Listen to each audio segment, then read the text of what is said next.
Hello everyone, and welcome to Kevin's Blue Ribbon Baking and Canning. I'm your host, Kevin Holland, and before we get started with today's exciting show, I just want to thank everyone who tuned in to our first show and left some very encouraging comments on my Facebook page and also on the YouTube channel. So please, if you haven't already done so, subscribe to the channel. That way you'll get notifications of new content, which we hope to have updated on a weekly basis. So let's run down what we're going to do today. As you can see, today is all about canning, and we're going to talk about canning essential equipment. We're not going to talk about recipes so much, we're not going to talk about ingredients, but all the basic equipment that you're going to need for your canning process, whether you're doing vegetables, sauces, or jams and jellies. The show is going to be broken down into several parts. We're going to talk about steam and water bath canning first. Then we're going to go over to the pressure canner and talk about pressure canning, what that's all about, and the techniques involved with that. Finally, as an optional piece of equipment, we're going to talk about the steam juicer and what the advantages are for using this product. And to wrap up the show, we're going to talk about pro tips that you can use to help you in your competitive baking and canning game. And we all know we want to compete out there. So let's get started. The first thing I want to talk about is this beauty right here, the steam canner. It differs than the traditional water bath canner because the water bath canner is much larger. It takes about 2 or 3 gallons of water. This only takes about 2 to 3 cups of water. It's much faster to process. It's much easier on your electric bill as far as being able to get the water up to temperature. So much easier, much faster. The steam canner also has the tremendous advantage of being a lot lighter as you pick it up and move it between the stove and the sink. The steam canner processing time for your recipes, if you're wondering, a lot of times the recipes will be for water bath canning. The steam canning process times are very similar, identical times. So if you have a water bath, if you're using that, you see a recipe for water bath canning, and it says process for 10 minutes, you can process in the steam canner for 10 minutes as well. The next thing we're going to talk about is the pressure canner. Of course, pressure canning differs from steam and water bath canning in that the water temperature, when it comes under pressure, is much higher than 212 degrees, so you get over the boiling temperature of water. The basic components here, you have the lid, your pressure gauge, which is extremely important, depending on your recipe, that you maintain the pressure throughout the cook cycle for whatever it says, and this is your pressure regulator that goes on and off the top. I also got this other item, which is different washers, for example, that you can put to get different weights of your regulation. This, for instance, is 15 pound, but I can also go to 10 and 5 pound using this smaller weight.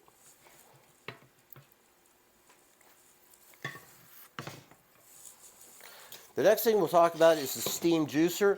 This is an optional item, but it's an extremely good item, and I highly recommend it. You put your product, fruit for instance, in this bowl.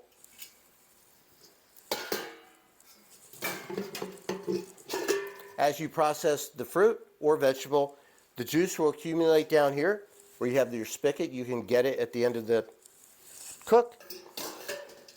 And finally, the bottom portion, it contains the water that you're going to use. So you heat this up, the steam will come up through the perforated basket. Your clean, very clear juice will come out, and you'll be able to get it right out of the spigot.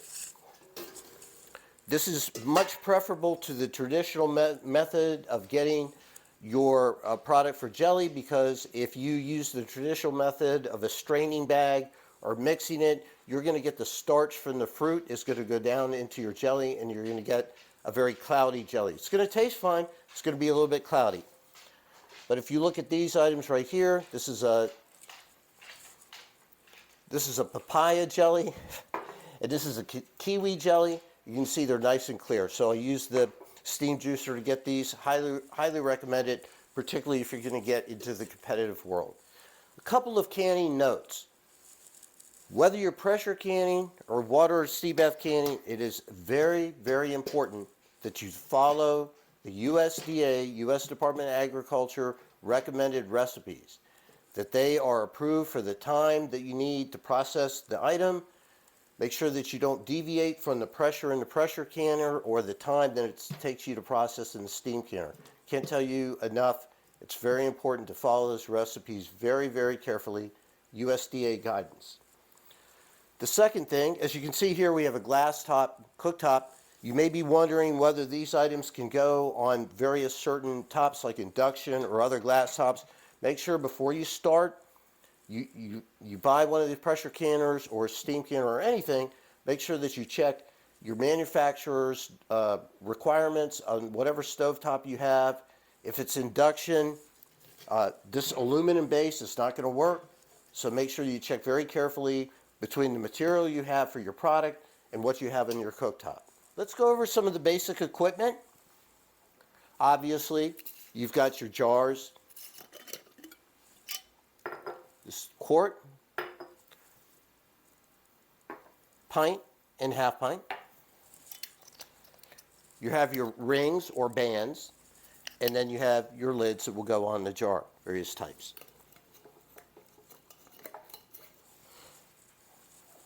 Other extremely important item to have is your jar puller. When you take your jars in and out of the steam canner, for instance, or the pressure canner, it's going to be very hot, and you want to make sure that you have a way to either put the jar into the hot canner or take it out. Simply use your jar puller to do that. Absolutely have to have one of these. Magnetic ring lifter. Very important to get your ring out of the hot canner as well. And finally, also very important as you go in to take your product, whether it's jam, jelly, sauces, whatever have you, it's going to be in liquid, hot liquid form, so you want to make sure that you have a funnel to put on the jar. Those are all the basic items that you're going to need in order to do either canning of your pressure canning of your vegetables, steam and water bath canning of your sauces, or steam and water bath canning of your jellies. So let's talk about a couple of things that we want to think about if we're going to go into competition. Let's talk about headspace. And when I say headspace, that I'm referring to the distance from the top of the jar to the product that you have in the jar. So for instance, for jams and jellies, typically that's 1/4 of an inch. For sauces, it's typically 1/4 or 1/2 an inch. And usually for your vegetables, it's 1/2 an inch. And so how are you going to know that? You're going to have a way of measuring it when you put your product in. Make sure that you check your headspace requirements and you have that 1/4 or 1/2 inch required headspace. That is extremely important because many times the judges are only going to judge on the criteria that they have for the event that you're in. Headspace is typically a major criteria. Also a major criteria are the conditions of your lids and rings. And I can't stress this enough. You have to check before you do an entry, make sure that your lids, when you put on, are absolutely rust-free and clean. Check the inside of your rings very much, the outside of your rings. Make sure that they're essentially that you want to use the newest equipment that you can. And always remember that once you use these lids, whether you pressure can or whether you water bath steam can, they're one-time use only, so you're not going to be able to use them again. So we have headspace to check, conditions of our rings, our lids, and also the jars. Make sure your jars are nice and clean. Make sure that you don't have any chips around the opening. The packing of your jars is very important, and essentially packing is just to make sure that you have equal distribution of whatever your product is throughout the jar, and that the items are relatively the same size. You're just looking for an attractive presentation. Give you an example of these carrots. Here's some whole potatoes. I did the best I could to make sure that I had a uniform size. And here I have my asparagus. This is very nice. I have my asparagus lined up very well consistent throughout the jar. Pretty nice pack. So you want to spend some time working on your pack. Final tip I mentioned about competitive canning or baking for that matter is always check your fair guide.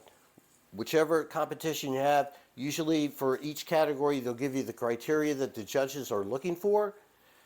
And as I mentioned, typically here with our sauces, our vegetables and jams and jellies, they're looking for the headspace, conditions of the rings and lids, general appearance, and the pack. Also with your jams and jellies, they will taste them. They will taste these many times, so obviously the best product you can put out there, the best it's going to be. Ladies and gentlemen, that wraps up our basic canning equipment show today. I hope you enjoyed it. I hope you learned a lot. But before we bid you farewell, here's the part of the show I know you've all been waiting for. This is Bob Red Mill's 7-grain whole wheat bread. And this has been paired with a lovely cranberry peach conserve. Sounds delicious. Let's try it.